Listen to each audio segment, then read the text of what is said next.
I have here like microphone, check, 1, 2, 1, 2. If you're ready, guys, I can start. So welcome. I guess it's the first time in this year. We finally got the very nice location. We hope it would be permanent at least for a couple more meetups, so we can plan accordingly. Also, how many of you heard about like Java 8? And how many of you used actually Java 8? Some features. So you might be also interested. We were thinking about to do something like install fast, so we can bring your laptop, we can install Java 8, we can hack some new Java 8 features like Lambdas or maybe even like a Nashorn stuff. It would be like not the like usual formal presentation where we have like presenter, but it's like a collective like hack when we can install. So if you have some thoughts about what you're interested in, just let us know. Probably we can ask your friend from the Oracle. He's from New Jersey somewhere. So he can come with some presentation about like Java, like something like 55,000 features in 10 minutes. You'll do that. I can actually tell you, and you can consider it as a commercial, but it should be interesting maybe for some of you. We created a new course, new training. Very practical training, modern way for developing web application, I think it's called, right? It's 10 lessons online. We will run it on Sunday. First group is already completely booked for February. We announced another one. This is how it works. First 3 lessons, front-end, HTML only. Different way of thinking and how to do it properly. Then we move to the server side, plus all these build tools, Gradle on the server, Grunt on the front end. We will use IntelliJ, so we'll create an application. It's very practical for people who know Java, of course, but who wants to do the whole cycle development of the HTML application, and it's 10 lessons, right? So 10 3-hour lessons on weekends, online. So. Yeah, but today we're going to talk about like a very small part of this innovation that will come into Java 8, JDK 8, especially in Oracle. That would be like default. I guess it's a part of OpenJDK. So, and this is the part called like Project Nashorn, and this is why I put like Java and JavaScript together. So it's sort of like very. As many of you know, the Java and JavaScript they work together like hamster. So and today I will try to maybe remind some other things, some very old things that are available since Java 6, for example, and I will show some new features that are available in the Nashorn and what you can use Nashorn and JDK 8 in your real life. So I'll try to figure out like why you're here today. So first of all, because this topic has something like JavaScript in the title, so I figure out maybe some of you is the JavaScript enthusiast, and also you're interested in new features of JDK 8, and probably some of you is James Bond fans, because my topic is about like the shake and not stir, this famous phrase from James Bond movie. And who is talking? This is the usual slide that I put on my presentation. Maybe some of you might know me. I'm doing like software engineering, consulting, we developing applications. We're doing lots of like commercial development. We can do lots of stuff. But we're not going to talk about this. So also I'm the co-author of the upcoming book called Enterprise Web Development. This book, like already Jakov mentioned, is available on this website. So today you can read everything. It's just, we just compile this book from the trunk, so every day when we do some changes, some new stuff, it goes directly to this website. So every day is new fresh content. And eventually it will be available on the stores. There's also, I'm also like a professional Russian, and this professional Russian, this is what we do as a professional Russians, writing the bears, the balalaika, and etc.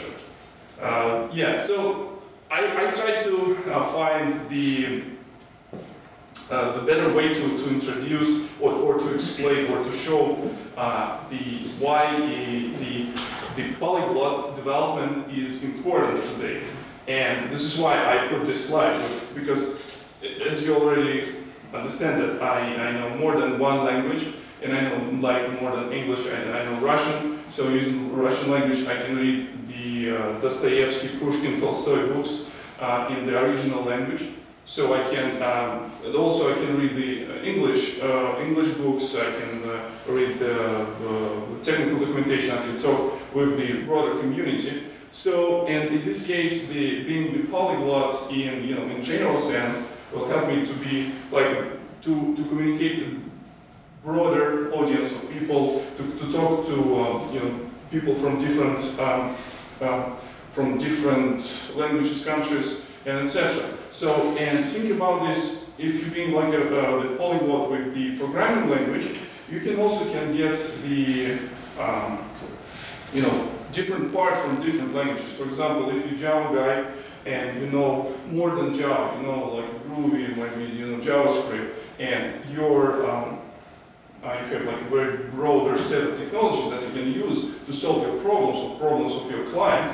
So this is why I think the being like polyglot today, especially to be like modern developer, you need to definitely know like more than 3 or 4 languages. And today we're going to talk about another language that usually very, very popular. Right now, this couple more years, we see very growth of the popularity of JavaScript again.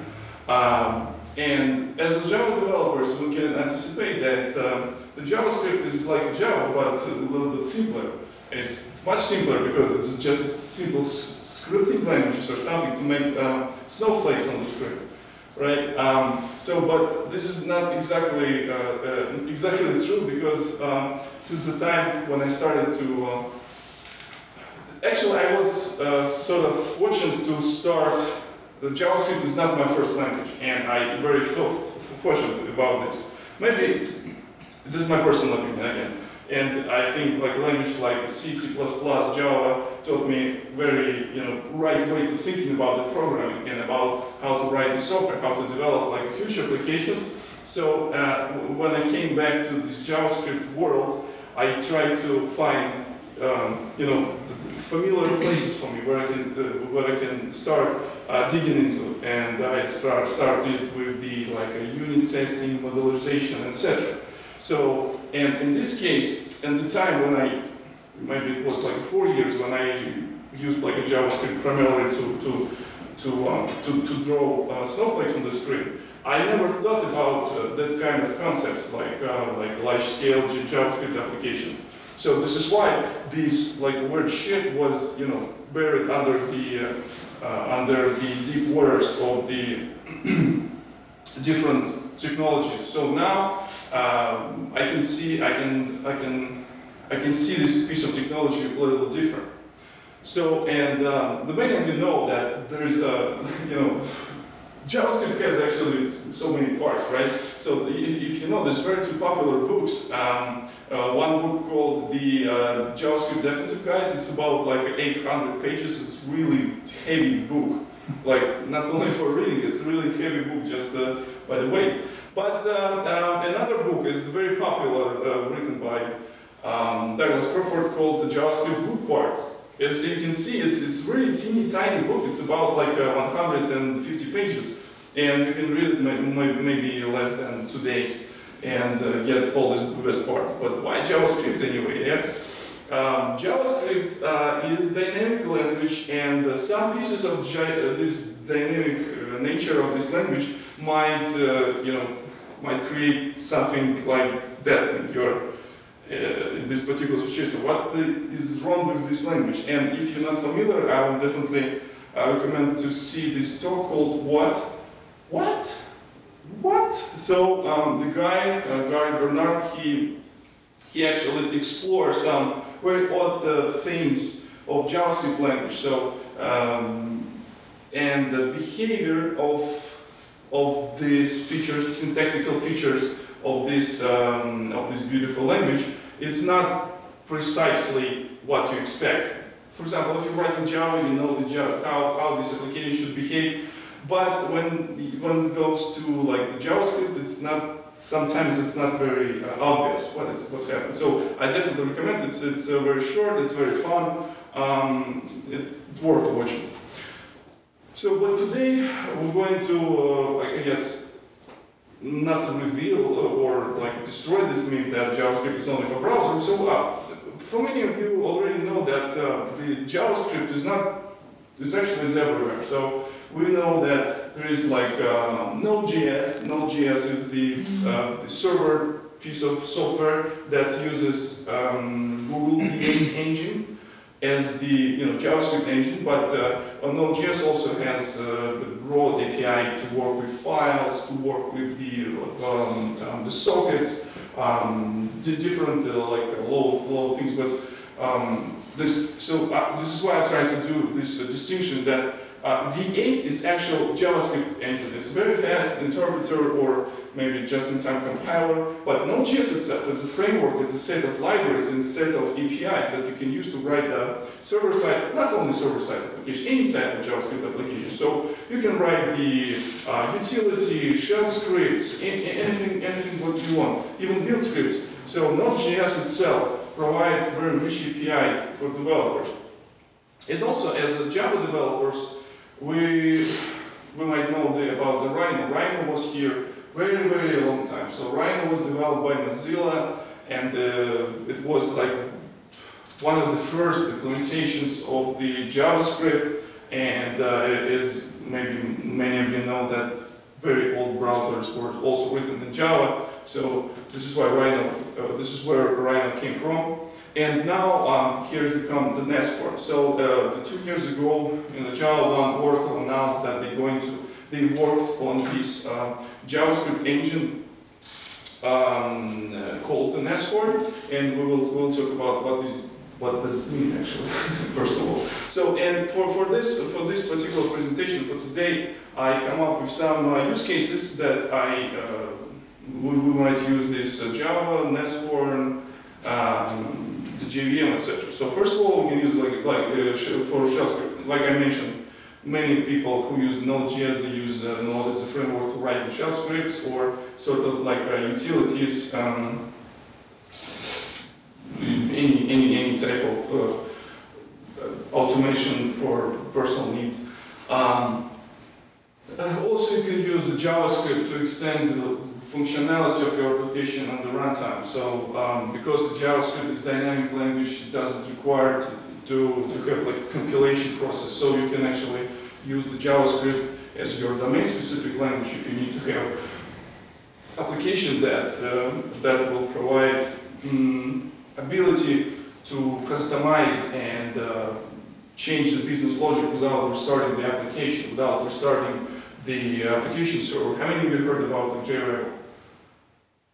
So the JRebel itself is the very nice tool. It will help you to be more productive with Java. So JRebel actually will, when you write your code and you deploy it to your application server, you don't need to restart, deploy, etc. So JRebel can recompile. Actually, this is a part of the IDE. It will invoke Java compiler and will substitute the classes that are available in the runtime. So it's also very neat. But what if you want to have that kind of functionality without third-party tools and without, not only on development environment, because JRebel itself is the developer's tool. So in this case, the JavaScript might be a very neat tool to write like this custom business logic. So also, in some cases, like I already mentioned, that being the Polyglot, you can provide API for developers who actually not Java developers. For example, you can, as a part of your application, you can provide just a JavaScript API, and people that want to use your application and they know JavaScript, they can use this to execute some logic of your code. So it's also possible to use to do with the JavaScript. And also JavaScript can be used as the for the backend engine generation, and also I will demonstrate this later how it can be how we can achieve this. So let's talk about briefly what is Nashorn. It's pronounced Nashorn because it's the German word from the rhinoceros. Is it correct? Yes, it's actually this guy. So this is, yeah. So this is the Nashorn, and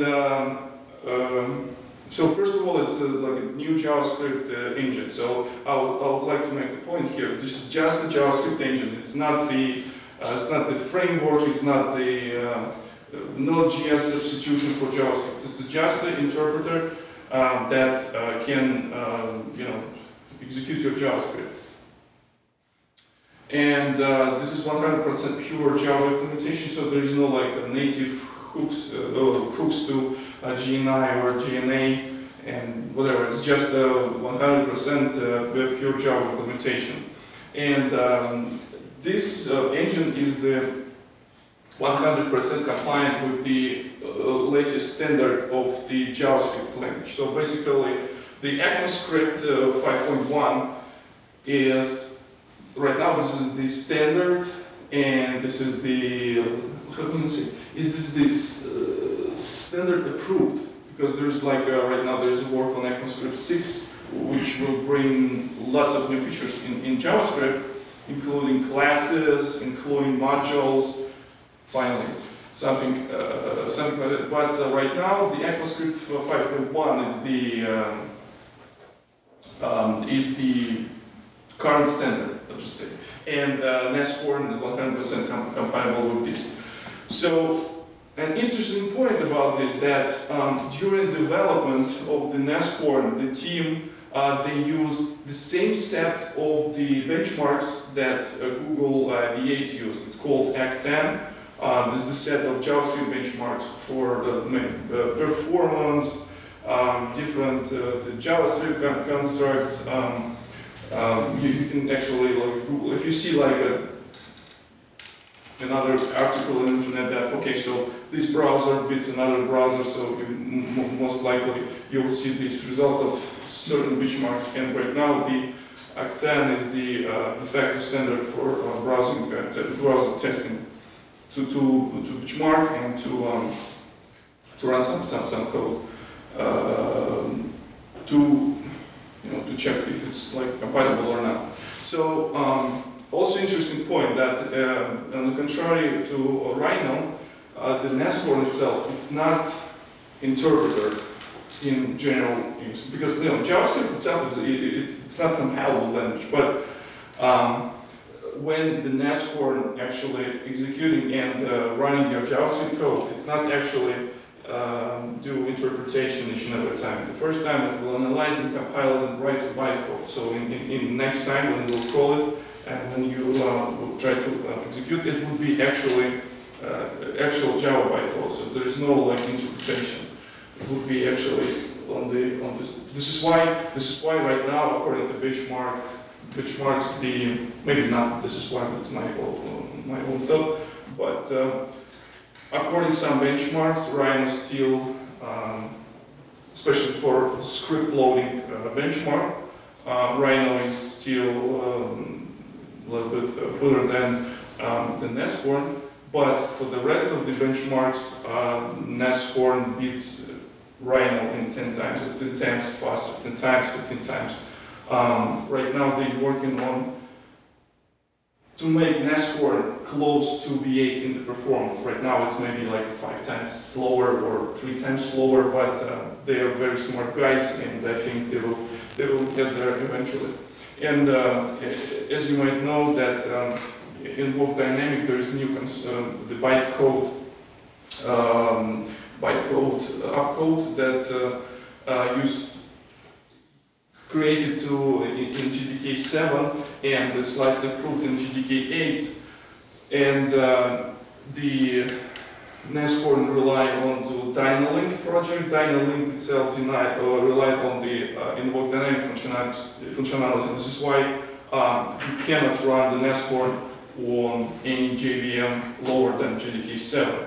So, but also there is no plans and there is no support on GDK 7 for the Nashorn. So GDK 8 and higher.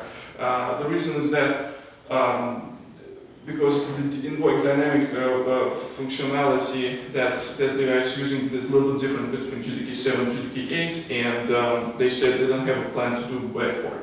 So there's one backward is the some community-driven backward with the Nashorn, but again, it's not supported officially, and you know, there's always a rule of bust. So what's happened when this developer will be, you know, hit by bust? Who's going to you know, proceed with this backward portability and etc. So forget about the JDK 7. So we're looking at the future. We're here, you know, to move into the future. So and you know, it's very interesting, right? So what all this all about? And how this used, how to use. How many of you use this scripting API for in JDK 6, I guess? Maybe you used it for Ruby or running Ruby or Python. So all this, JRuby, Jython, yeah. So all these languages provide the scripting engine that compatible with this API. So basically, you don't need to know internals of how to use this, you know, the Nashorn or JRuby or Ruby or whatever. You're just using one common API. This common API has like just a bunch of classes, and it's very easy to use. Again, this is very old standard. It was available since JDK 6. And looks like right now everyone is pretty comfortable with this, so there's no like future GSRs or new problems with the scripting API. And for most cases, it's pretty you know, it's pretty enough. Also, interesting thing, when I initially started doing this this presentation, and I tried to figure out what like this script manager is available on my machine. I also find out that Apple they have this the Apple script, this script that they're using to automate some pieces of the you can use the Apple script to automate different parts of your workflow. You can start application, close application, different stuff. It's Apple. Apple script also provides the implementation for GSR 2.3, so you can actually run Apple script from your Java application. So also the Nashorn and again, basically thanks to this API, you can easily pass objects between Java and JavaScript. You can inject your objects into your JavaScript. You can read some data from the JavaScript code and etc. I will show some code later today. So from the JavaScript perspective, inside your JavaScript code, you can also use not only available libraries for JavaScript, but also you can use all full-blown like JDK stuff. So you can use whatever you want to use. If you want to use inside the JavaScript, if you want to use, I don't know, some JDBC, for example. I have the example. I will use the JDBC, and I will load the JDBC driver from my the JavaScript code, and so many things that could be done. But the more important, you can also not only do instantiation, you can actually extend Java classes, implement Java interfaces. So it's lots of things. It's not maybe vanilla JavaScript anymore, but again, having this dynamic language without recompilation, using Java features, it might be awesome. So, and to better illustrate ideas and better illustrate the things that I wanted you to look into, I come up with some, maybe 3 stories which I heard from different people, or maybe not, maybe I just come up with them. Maybe some of them come from my professional life. So when I consulting, I got some crazy requests. So, and the first one story is the story about lazy support engineer. So there was a guy. He was a very he was very lazy because he actually he don't want to make to do something twice. He can spend like maybe 2-3 hours to find a solution that can solve your application in 2-3 seconds. Solve this task in 2-3 seconds. And the next time he don't want to do this repetitive task to accomplish this, he will just reuse his script. But he also he very server-side guy. He never did lots of programming. Well, like I said, many of us we did this, snowflakes on the screen or moving the square on the screen, this with the using effects, or you can put the button on the screen and try to say click on this button, and button will always run from this mouse. So he sort of knew something about JavaScript. And one day his manager asked him one day he had manager ask him about some reports from database.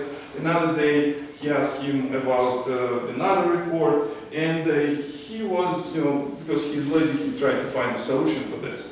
And because there was so many databases in the company when he worked, he didn't want to have some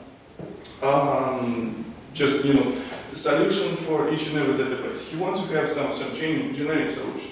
And for one of the books, or for one of the things that maybe he asked his colleagues about, and he learned about the JDBC. JDBC is pretty obvious thing, right? It's just a common interface to any database. If database provides JDBC driver, you can execute pretty much the same set of the APIs to get work done. So what he came up with, he decided to mix his knowledge about shell scripting, knowledge about JavaScript, and knowledge about JDBC and databases. So he actually came up with some very interesting shell script. Let me, first of all, something like. So basically, there is he came up with very simple shell script file called database.js. So, and can you see the screen now? Yeah. Okay. All right. So, as you can see here, the file has the JS extension, right? But we're starting this file as the shell script. So let's take a look inside and try to figure out why it's happening here. So here's the part of this the database related code. With the with Java 8, and there will be also one more useful utility will be available for you.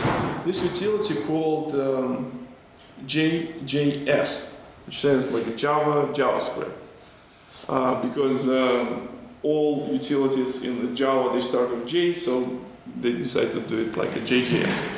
And this is actually the command line interpreter. So you can start this JJS and start typing some JavaScript evaluation. It's called REPL. Many of you know this. This is the many scripting languages gives you the REPL. So when you use the Python, Ruby, or even Groovy, when you start the Groovy shell or Groovy console, you will get this REPL. Same here, available for the JavaScript. And after that, this script would be will use this JJS as the interpreter for this shell script. Another interesting part of this script is that you can also there is a set of predefined functions, I would say. One of them is load, which allows you to load some external JavaScripts. In this case, there is this JavaScript file has some. Let me put the cursor here like this. Allows me to load some JavaScript stuff. This file is 100% JavaScript stuff. Is nothing to do with the with Java or anything. This let me open this file. So what it does, it uses the ability of JavaScript to, I would say this maybe it looks like meta-programming in other languages like Groovy, but also you can change some features of already predefined objects. In this case, I'm adding to any string of JavaScript ability to behave like the string template. So, and how I can use this? So in this case, I have this the message, and inside here I have some placeholders, very similar to what you usually do with this the formatting string in Java. But instead of like using the %s or other symbols, there's this is the notation. Also, like I already mentioned here in my slides, that we can also load and use Java classes. So there is that kind of the keyword that allow you to tell to JVM to load this class. So in the same story, so I'm loading driver manager because I want to work with the JDBC connections, and also I don't know why I'm doing this. Maybe it's not required. So next thing I'm doing absolutely same the JDBC related code. We need to get the driver connection from the driver manager. First of all, we're also loading the JDBC driver, and we can easily change the script and get a different output. For example, if I want to change my JDBC output, I will get only a query that will select only companies. As you can see, there is no like a compilation, or I'm just changing this just this script, and this executes almost immediately. There is no compilation, there is no like JavaC stuff, and there is no even like public static void main. Or if I want to again return back to this representation also, to this script, it will also print out the result. So what I'm trying to say here, using this ability, this functionality gives you, again, many of things here I put here because I used it in Java. So if there is some sort of exceptions, I need to try to catch them. But in JavaScript, you don't have to do this. So basically, all this error handling mechanism or error handling stuff, it might be not included here because there is no like a checked and unchecked exception here. There's nothing, and you can try to catch if you want to. If you don't want to, you might not. So, and depend of this what you're trying to do with your code, with your JavaScript script. It might be like so many things that you can do. For example,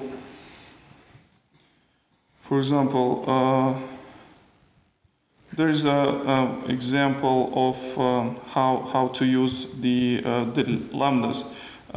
Many of you, it showed me so many red marks. Probably it doesn't understand this well. So the idea is here, this script actually contains invocations of some APIs that would be available in JDK8, especially for, it's called the batch operations on the collection.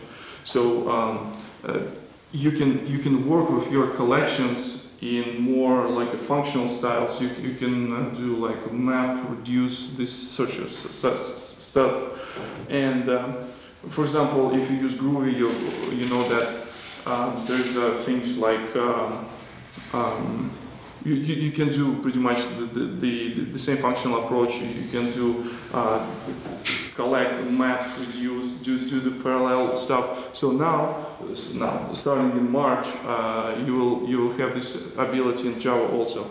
And again, in this JavaScript, JavaScript script, I can use these lambdas things because it's the I can use the streams. It's also a new concept in JDK 8. And all these things are available to you as a Java developer, but it's the dynamic and the very cool stuff to play around with. By the way, you can interrupt me. I didn't want it to be just a monologue. You can ask questions, you can interrupt, and I have a question. Yeah. Okay. In Rhino, I remember java.lang was automatically imported. I mean, we didn't have to import anything in java.lang. Is that not the case anymore? Or am I wrong? Are you talking about like you right? things like I don't know why I did this, because probably I couldn't find the better syntax in that point. But anyways, for Java classes, you need to use this Java type if you want to use it explicitly. Some of them might be available implicitly, but it's always better to make sure, because there's not like object types in JavaScript. So in this case, in particular moment, the object in JavaScript might be compatible with some certain type or might not.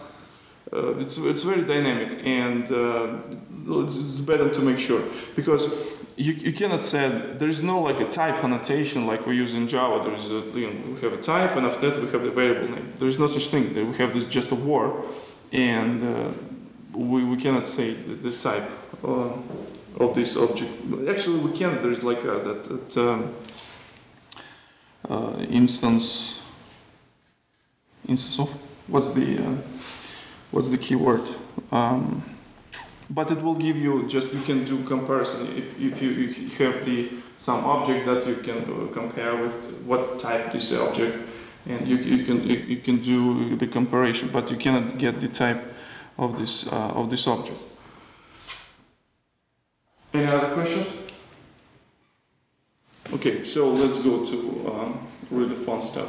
So we here in New Jersey, and we had our client from the New Jersey. He was working on the waste management company. In one day, he decided to automate some process to work with IRS, and to get some calculate some taxes and submit these taxes in the new way using these computers and stuff.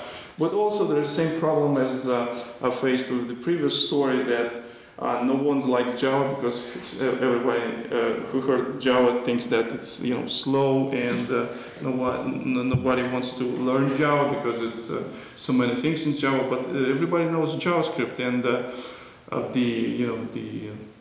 head of this company, he said that, okay, so my son knows JavaScript, and let's use the Node.js or something like that. I heard this Node.js thing, and I said, well, why to use Node.js when we can use all this JVM stuff and everything available for us? And Glassfish is a very awesome application server. So let's use the Java, but this guy can still write this in JavaScript. So what's the idea here? So in this case, we come up with some pretty neat UI that should display information about the taxes. But as a part of the custom business logic, this calculation of taxes should go in different rounds in case of different people. So in this case, if it's like Tony Soprano, we need to calculate taxes differently. So in this case, I also come up with these JavaScript. So this is all business logic that you see on the screen. So this is all business logic that calculates the taxes. And as you can see, there is no Java here. There's just 100% pure JavaScript. Are you guys able to see it? It's good? That's good. So, and there's no like a Java specific thing here. It's just 100% JavaScript. But as you can see, if the customer name, so we're doing the taxes. So in this case, we have the object called tax, and we're also assigning the method called doTaxes to this object. And inside this doTaxes, we need to, based on the income and the customer name, we need to calculate his taxes. But in case of the Tony Soprano, we need to use the thing called like a Mafia special. So in this case, we can we can use a little bit different logic. So in this case, one day they decide, okay, so it works very nice, but we want to have it something like a RESTful web service. We want to have output into the JSON instead of like just a plain text. So in this case, as many of you know, the JSON is the JavaScript object notation. Is the way how to describe the JavaScript object. And the part of the JSON creation framework, let me ask you, what JSON framework are you using for Java if you're using it on Java? JSON. You see, there's already two different versions. One of you using Jackson, one of you using JSON, and there's also JSON.org version. There's a bunch of different things. But in JavaScript world, this is the standard feature. And the standard feature called JSON. That's it. So if you need to serialize your object into JSON, you just need to do, like if you need to get the string representation of your JavaScript object, you need to run the just the JSON stringify, and it will produce the JSON. So in this case, let me once again show you what was before. And again, so the same thing, and now we want to represent it as a JSON. Boom. As you can see, there is no restart of the server. There is no everything goes immediately because this script executes right away, and executes right now. If I want to have some other person here,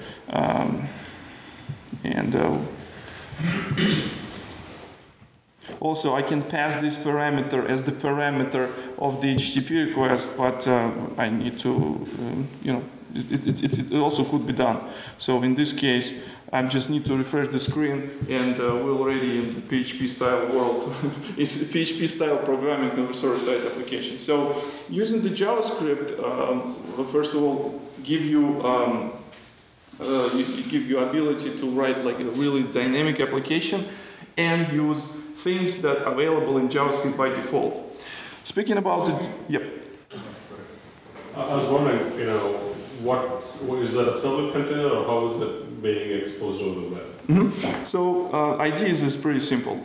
I'm running the Glassfish here, but this is not the requirement, because I guess at the time when I started to work on that presentation, the Glassfish was the only one container who can start with JDK 8. So this is why I use Glassfish.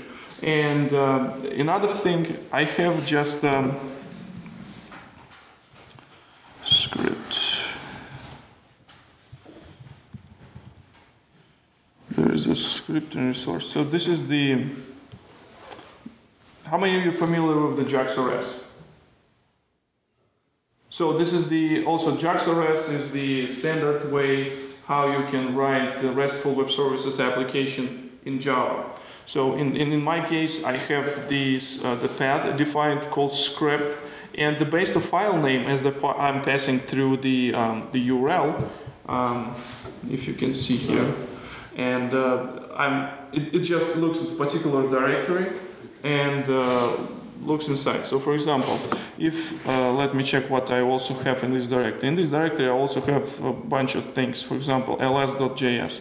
If I run this ls.js, so it will print out list of the files in in directory on the application server where my application is deployed, sort of. But it's not maybe entirely true because this script is not actually trying to find the actual location. This is just default location of the Glassfish. If I try to run the same ls script in this particular directory, so when I do something like ls.js, it do what it says. So it's actually print out stuff from the current directory. And if you want to see the content of this ls.js file, it's a pretty simple piece of Java code right inside the JavaScript. So you know there is a file API that you can get if you pass like a dot, it will give you current directory, and you can get like a full path, and you can iterate over the files in this directory. Speaking also about default stuff, this print function is also available out of the box. And if you need to just print something, there is no like a console because there is no like browser, there is no nothing. So the print is used to actually output something on the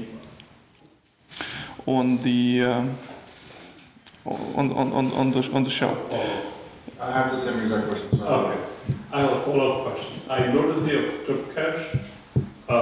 Is it something similar to like a dev mode JSP where it compiles? No. It's just this part of where is the result? Yeah, this is just my own custom logic. This is designed this class. It's nothing to do with this. Is it possible to compile and re-execute it later? Something similar to JSP where we compile once and then we reuse it all the time. So, like I already mentioned, during this, during the maybe live in JVM, when you already evaluated the script using this API called, I'll show you. There is some API called. Let me put it somewhere else. What's Mary? Okay, this is. Do I have? No, I have it here. I'll just show how this API looks like. So the engine. This is instance of the Nashorn engine, and this engine the script manager. Sorry. It's different. Yeah, script engine. Script engine has method called eval. When you run eval, it's actually evaluating your JavaScript. But on the contrary to Rhino, it's not do evaluation each every time. It's do compilation of the bytecode. The next time it will just reuse it. Another thing which is available is the part of the standard API from the GSR 223. It's called compile script. So basically, inside your engine, there's an interface called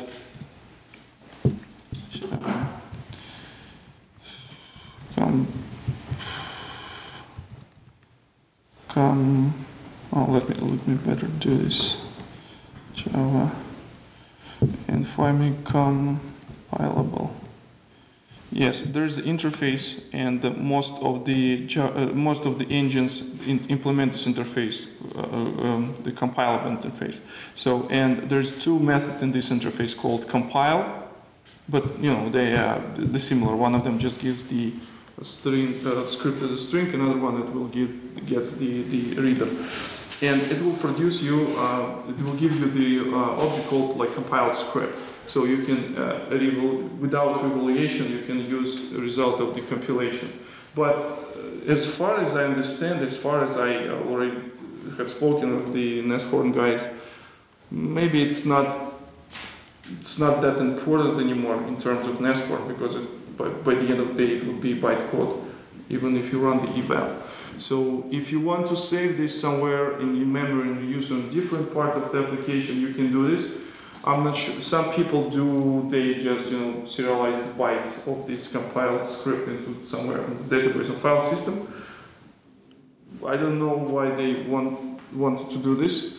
There's no like huge benefit in performance, but you can. So there is a facility. You cannot use this compiled script with other engines. For example, you cannot pass this compiled script, for example, from Nashorn engine to Groovy engine. But you can use it more than once in different piece of location if you use this compile. But if I'm returning to your question, initial question, that script cache is my own stuff. So I try to put the same thing what probably you might want to do. So I have this just the hash map, and inside this hash map I have script name and this the compiled representation. It's pretty much the same. Another thing, anyone else has any question? So another interesting thing is, yeah. Do you run this as a web application? No, it's just a plain Java application, no tricks. It's not durable. There's no durable. So Glassfish, why is that required? Hmm? Glassfish is app server, right? Yes. So do you require that to run this? No, it's just my personal preference because I like, easy way to write stuff. I like the annotations, I like to write RESTful services, just, put annotation, blah, blah, blah, no, 0 XML, everything works. It's just my personal preference. For example, for upcoming course, we decided to use the JBoss Wildfly. It's another cool application server, and the version 8 is also like a GLE 7 compatible. But like I said, when at the very beginning, when I started working on this stuff, the Glassfish was the only one who can run on So JDK. these are like kind of like standalone application kind of thing, right? Yes, it's application server. So it's a container. Glassfish is a container. So this one, like whatever you have written the code, is that a web application? Yes, correct. Standard. Yes, this is the web application. I will share the code after the presentation. Yes. I will give you the link, and you can poke around and see what I'm doing wrong here. So another interesting thing that available to you as a developer, you can actually do passing objects, Java objects inside the script. So in this case, I have this object called JSON, and I want to, first of all, let's see what it's printed out. When I do see here, it's called environment.js. Environment.js is prints this JSON with information. Let me put it on the screen. It's better here. Yeah. So what it does is just invokes this. Invokes the server and just print out the response into console. I found this more, you can read it better. So all this information that available inside this as a value, so this JSON object is actually comes from the Java runtime. So when I do in my resource,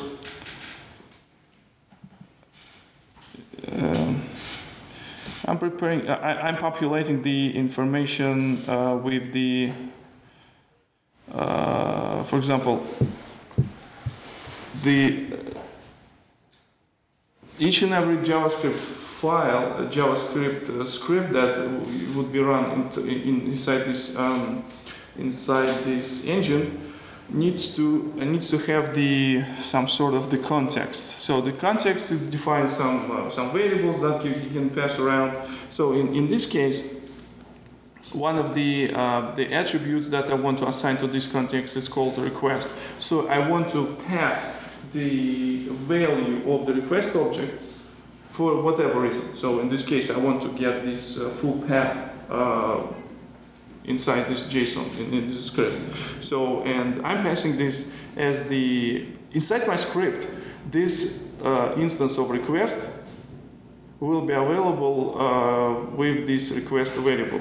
So if you will go here, environment.js, and we'll see here, in this particular case, I will get this request, and I can invoke actual method, and the Nashorn will do all this stuff for you. So it will do all this marshalling between Java and JavaScript, and this invocation will happen. Eventually, you will get this this value inside the URI value. Another thing that's also available here, where is it? Script resource. I can also pass. Where is it? So the variable called the factory. The factory. This is the object that available in the GSR 223 API, and using the factory you can create or get instances of a specific scripting engine. In this case, I use this factory, and the API of this factory is, let me open it, script engine. Script engine factory, and the API of this guy. There's a bunch of information available about the state of these, about environment, about scripting engine, etc. So using this factory, first of all, you get an instance of the engine, and also it can provide some different information useful. In this case, in case of this application, I'm using this information in, where's the environment, sorry. I'm using this information to get information about the actual, what we actually run in. Also, it's also very dynamic, and I can change everything here. I can add new properties, for example, something test, and without any restart of the server, when I invoke this property will be available here as a part of the response. Same stuff. It will be evaluated when you get this request. In case of really big scripts, you might want to figure out some optimization, like you already asked about. Maybe you don't want to evaluate the script each and every time, but for example, personally, I'm using this approach here to demonstrate how you can write some sort of remote probe for your environment. For example, you deployed your application into production and you don't have access there. You cannot log into the Unix server and see what's happening with your Java. But if you provide yourself with such endpoint when you can execute like I'm not saying arbitrary JavaScript code, I'm saying you know what you do because you're a professional, and you know you need to secure this thing, and you don't have to provide the public access to this endpoint, but for some sort of like a monitoring or some getting some information about your system, it's a very neat tool to maybe very neat framework to write such a tools. What else I do have here? So, and this is also, like I said, this is just a very simple test file. Let me show you this test file also. So, interesting thing. In this script, I invoking this print method, but a result of this I see on the page. The reason is that in your execution context, you can change sort of output where this print can print stuff. So in this case, I'm just substituting. I'm just substituting the writer for this script execution context. I'm substituting writer with my string writer, and after that I will put a result of this just a string from the string writer right to the response. It's also a pretty cool thing because this script, JavaScript script, you can test it using the command line shell, and after that you can put it on the web, and without changing the code of this JavaScript, it will behave in the same way. As you can see, is ls, for example, it can execute stuff here, and I can execute less on the on the server side. And I did the same script, but just with different output. So in this case, it uses output of the response of the request, HTTP request, and here it uses the console for output. And any questions so far? We good? Okay, and the last one. So how I can use like an Nashorn for the browsers? You know, we definitely had. I put here Nashorn in browser. No, it's for browser, so it's not actually running in the browser, but it can generate some content for the browsers. So how many of you heard about the client-side scripting templates or client-side templates like mustache, handlebars, dust, whatever? So yeah, nice. So you understand that right now the engine and the browsers right now are very powerful to execute like big chunks of the JavaScript, and even you can do templating logic on the client side. But another very popular opinion or popular thought in people who actually for like Node.js, I think they might say, okay, I'm writing my JavaScript on the server side, on the client side, and I have on the client side I can reuse this stuff. With this the scripting API, you can do pretty much the same. And in case of this very interesting use case. So you a very talented JavaScript guy, you know these front-end technologies, you're using these templates, you can write like very cool and a very large-scale application. But as an enterprise developer, you know that you cannot afford to use latest browser technologies. You need to stick with very old technologies and need to support them. And in this case, what you can do, you can put some load of execution of JavaScript, not on the client side, but leave it on the server side. So in this case, your cool guy who developed these templates for the client side, he can give it, and you're not going to throw away his results. You'll just recompile these templates on the server side and just feed the browser with the plain HTML. So, and I'm talking here about the templating language called Dust.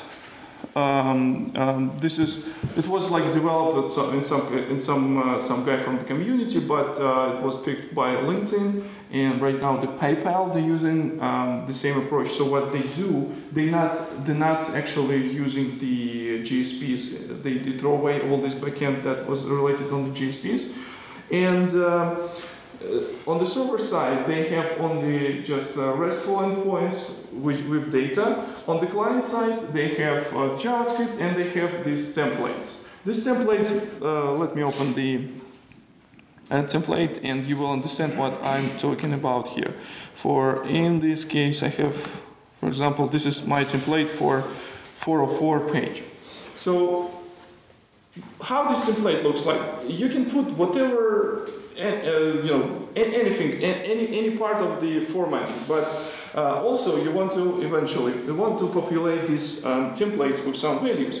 So in this case, it uses this your curly braces to define the placeholder, and based on this placeholder, you also define the name in the model that would be applied into this template. So in this case, if we want to populate this template with data, we need to provide some JavaScript object which has two properties, title and error. So in this case, I would say I have the JSON object that will be merged with this template, and the result of this page we can see on the screen. So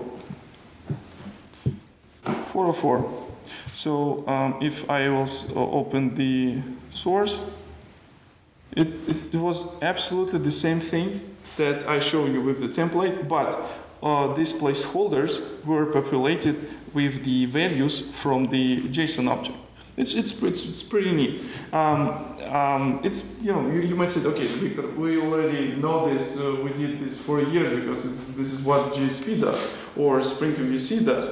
Yes, correct. This is just another approach. And in some cases, this approach can be used as a fallback.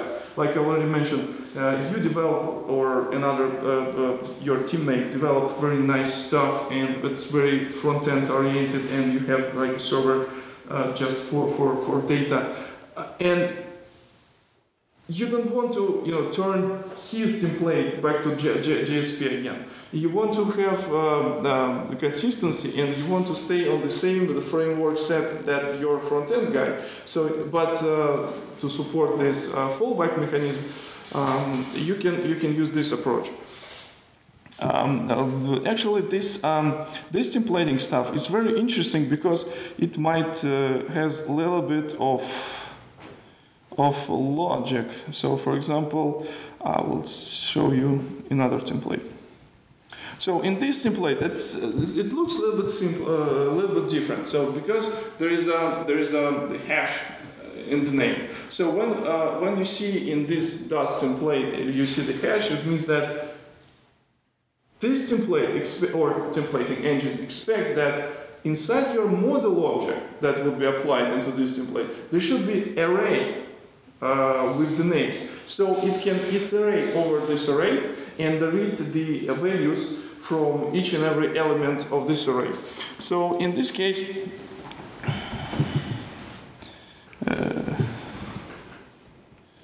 tutorial. In this case, there is this is the actual object that we're going to apply to this. And in this case, you can see there's a title, and there's an array with names. So inside each and every element of this template, we will put the name as a part of the list element. So, and the result you can see here. So, yeah. And this part was especially for people, for fans of James Bond. So I'm not lying. So as you can see, if I open the source here as well, it is just a plain HTML. Also, as you might think, I already show you different pieces of how you can use JavaScript as a shell script. The same thing can be used to generate fancy reports, or for example, instead of writing on the console, this templating can be used to generate things. You can say, okay, there's a very nice template that you bought or your designer developed, and you can feed this the template with data based on the database or using the shell script. It's also available, and again, the beauty of this is the same language. It's a JavaScript, and the same platform that you love. It's Java, and I will show you a little bit complex page. So this is page I developed for Java 1. As you can see, this is the list of the JavaScript sessions. This is JavaScript sessions in Java 1 and Java conference. So as you can see, there's so many the interest in the community for the JavaScript and Java, how they work together. So it was, very good sign. And how this template looks like. So when I open it, Java session list. Again, this is template that has pretty nice design. It has like a bootstrap, all these nice tags. I can change. For example, I don't like this panel primary. I want to say it panel. Say danger. And when I refresh the screen, nothing's happened.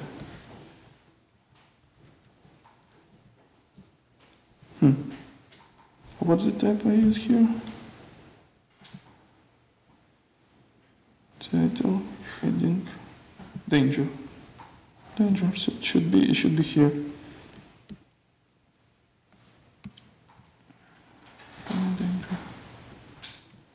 And when I go here, no, it looks like it's cached somewhere for some reason. It's very interesting. Probably it's yeah, like I said, it's cached somewhere. But yeah. I found bug in my own code. Here also, I'll show you the JSON.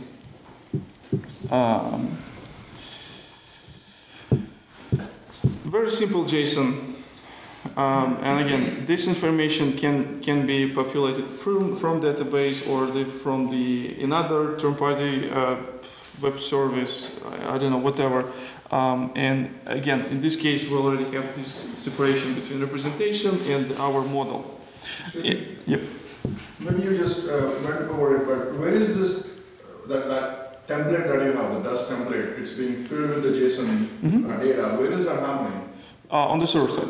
Yeah, but where is that code for? Oh, yeah. Yeah, sure. So let me show you. So this is like it's my wrapper. I have this wrapper for to easily add any other framework. So in this case, I do have here two things. I have this template and I have this model. So these two files, I'm reading these files from file system. It's just giving me the text. After that, I'm passing using this the thing called bindings. Bindings, like I said, it's define your variables that you can pass into your JavaScript. In this case, I'm passing this template with the variable my template and passing my model with variable name my model. Inside here, when I'm running this engine.eval, this string actually contains JavaScript. So, and this is the API that this Dust framework provides to compile this template. So in this case, when I call, you see, most likely this template was compiled and stored inside. It's actually, it's a pretty good catch. What I'm saying about, what does mean this compilation? So I'm passing the string, but the framework, this Dash framework, needs to know how to populate the string. And my thought that, remember that thing what I showed you with this, this placeholder, the string with the placeholder, it's doing pretty much the same. So from this the string, it creates a representation that it can easily navigate and feed with data. So in this case, I'm creating this template. I call it servlet, this template, and after that, I'm loading this template. This is just JavaScript API of this Dust.js framework. And when I select render, this is actually, it actually mapped the representation and mapped to the model. And again, like I already mentioned, because my script context has customized output of this script will be passed in this code. So output, again, it's interesting thing. So the render function of this Dust.js has first parameter, which is the template name, which is compile template name. This is name what we passed here. Also, it has the JavaScript object. So this is why we need to turn the string into JavaScript object instance. And this is the callback. So if there is some error happened, this variable contains information about error. If during this rendering, during the process of combining the template and the data, if something went wrong, you will get information here in error. And the output is the actual result. Because in the JavaScript everything happens asynchronously, so this is why they not doing this does.render equals something, or my variable equals does.render. Eventually, when it will do these things, it will invoke this this function callback, and inside this callback, I'm just printing out using the writer what I already redefined. Maybe it's not very clear for the first time, but when you will take a look at the code, it will be more clear. That actually brings up an interesting point, right? The JavaScript is asynchronous. So if you call it in this server component, and if that, I mean, in this case, the compile happened like that, so you saw it, but what would happen if that spawned off a process which was long running? And the node has the advantage of it kind of moves along and doesn't wait for the process to finish. Correct, yes. So in this case, your executor, Java wrapper needs to take care of it. So in this case, the eval, this call is asynchronous. Mm-hmm. So this method is, it's actually like a synchronous call. So only after everything would be executed here, and execution will be ended. I don't know. They figure out. They know how to execute JavaScript. Only after this method would be called. So there's no.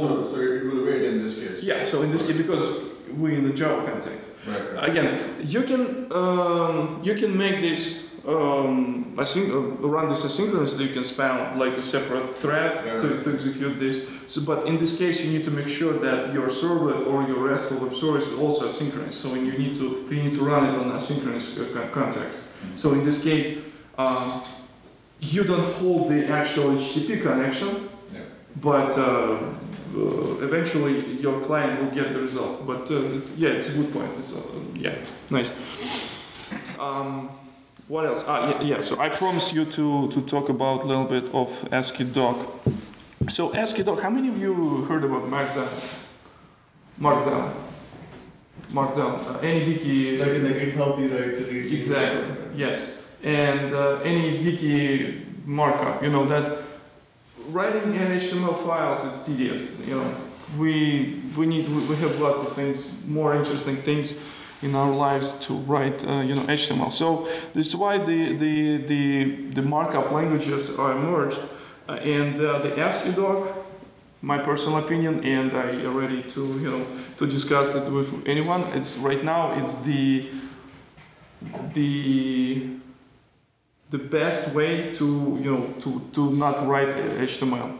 So in this case, so I spent lots of time with the Asciidoc for how long? Year, I guess. So and all our book is written in Asciidoc. I'll show you how this looks like. For example,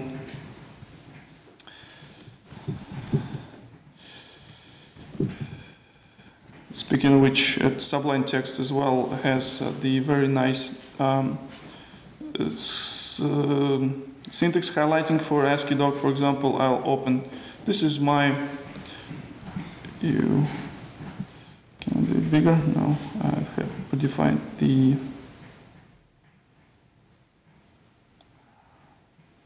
Where's the presentation mode? Yeah. So this is just a text. I'm writing just a simple text. There's no that's not the Microsoft Word, nothing. When I want to have a list, I'm just putting a little dash, and in this case, this paragraph becomes the list. If I want to insert some heading, there's a different levels that I can use. For example, here this is the first level heading with two signs of equal, 3 signs. If I want to make something to make it italic, I just need to use this underscore. Also Sublime Text. This is my little hack. So actually this is also text, but Sublime Text shows me it as italic. If I want to put something as for example as the bold, oops, sorry. So I can use the the stars. So it's pretty easy to concentrate on writing and not think about actual representation, how it would look like. So and the Asciidoctor is the language, but there is two implementations of the processor. The actual processor will generate output. It will generate HTML, it will generate PDF, it will generate docbook, and etc. So the Asciidoctor, this is thing which was initially written in Ruby, but and it was like very fast. So comparing to original version of the Asciidoctor is the 100 times faster. After a certain time, some Java guy, because Dan itself, he was the lead of the Asciidoctor. He's a Java guy, and there's other people came from the Java community, and his friends in Java community, and asking, okay, so let's do Java something stuff, or let's do something else. So they come up with Java API, they come up with even the JavaScript API. So interesting enough that the JavaScript API is based on the thing called Opal. I don't know, the Opal. Yeah. So it's Ruby and there's Opal. There's another gem. So the Opal itself is the actual implementation of Ruby written in the JavaScript. So in this case, we have this Opal, and we can run pretty much any Ruby code inside this Opal. But I also decided to go even further, and I'll take these two things called Opal and Asciidoctor.js, and I run them through the Nashorn. So in this case, so I will show you the original document. Original document, where is my resources? Asciidoctor, for example, original document. This is the announcement of our upcoming the course. So I took it because we were using this the Asciidoctor syntax almost everywhere. So I took this file as is without any changes. You see, there's a bunch of lists with links and some formatting, but it looks like a text. But let's see what happened if I will run it through the Nashorn, and the output would be printed on the screen. The first time startup is very slow because I didn't. Yeah. So this is how this script. So there's no like markup anymore. So this very nice, very clean, very clean HTML, and it was created on the server side when we run the Opal, which is the Ruby implementation, and after that we're running the Asciidoctor on this Ruby implementation inside the JVM. How cool is that? I think it's awesome. So yeah, so there's another examples of the Asciidoctor. Yeah, so it's where is the links? And there's also like Asciidoctor writer's guide. It's really big file, so it will take some maybe 5 or 4 seconds to process, but eventually it will. Yeah, so it should show up. So and yeah, so all this HTML stuff was generated from this markup. If I open this, yeah, so you see this is almost 2,000 lines of code, of text, sorry. And again, what's the beauty of this language is you as a developer, you can use your own favorite tools to do div. You can do, you can set patch. Even if you're writing the text, you can use this div tools.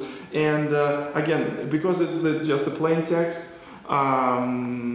It can be compacted and zipped and etc. And also the Asciidoctor is supported as the, like you said, as the README syntax. So if you're interested to to play around. It's also you can upload your file to GitHub and it also print the result. So this is my stories. So do you have any questions? Because I probably need like 10 more minutes.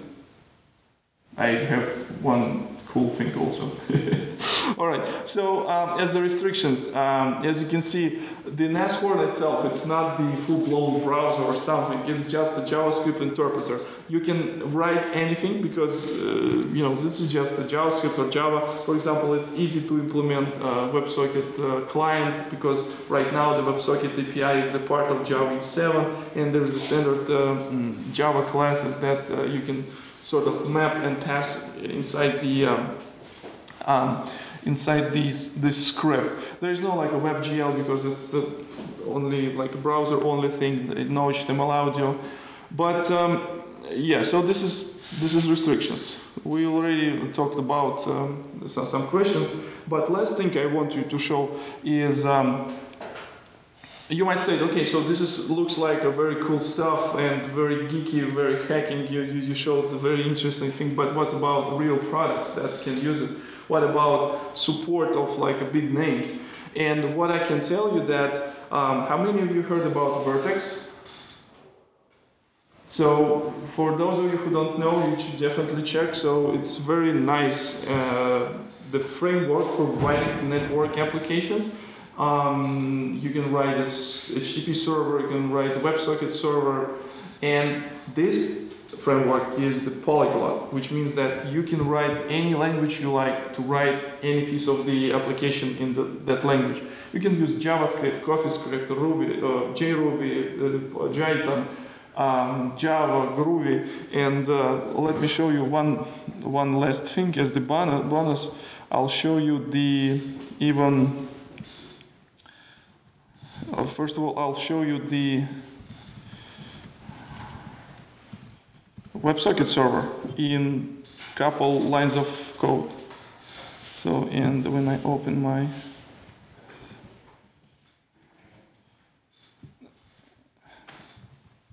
so what I do have here, this is very simple JavaScript WebSocket class because the Chrome browser supports WebSockets natively. I can use it from the JavaScript. So what this WebSocket server does is just echo server. So when I will send this, I'll send another string, and the server will reply me back with this information. See, this is the echo from the server, but actual server